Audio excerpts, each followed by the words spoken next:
Chapter 5. Home at last.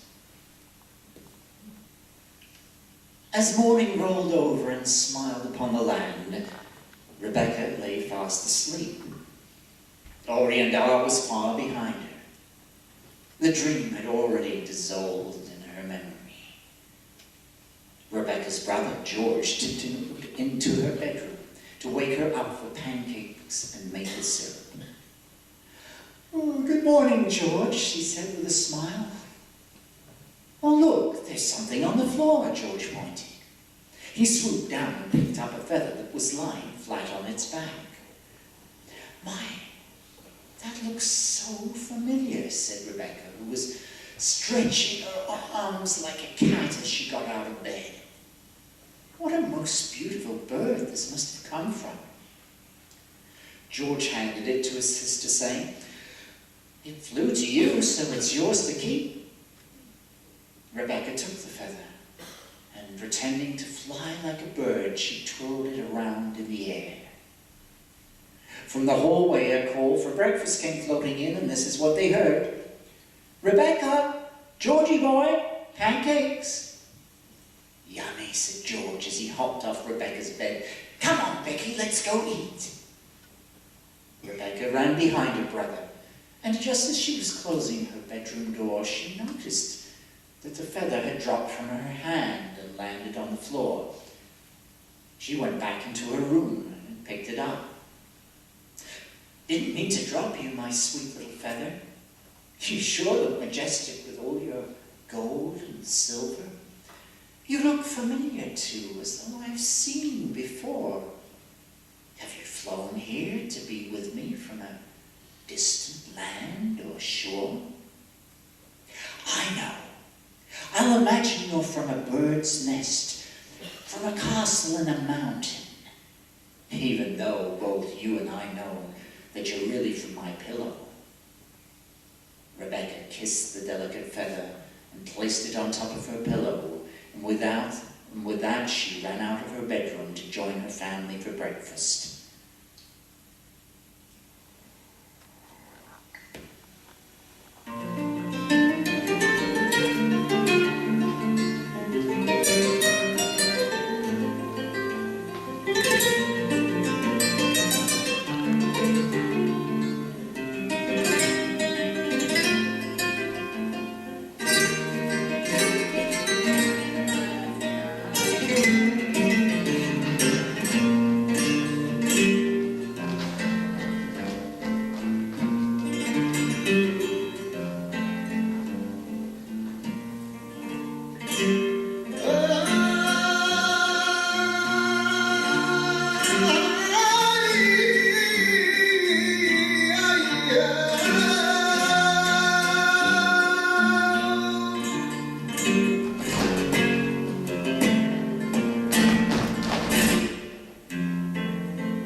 "Home at last," said the feather, as it jumped into the pillow.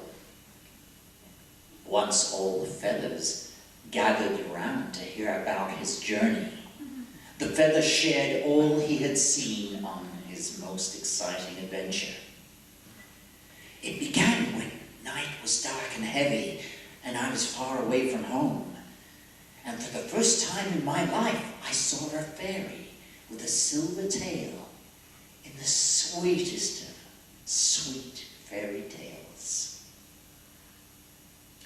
But the rest, of course, cannot be told, as it is altogether another story. In the end, however, it was agreed by all that a dream is as light as a feather, and floating on the wing of a bird, you never know where it will take you. And whose dream was it really? Either way you look at it, in the end, it's just a simple story about a dream. A dream of a fairy tale, or a fairy tale of a dream.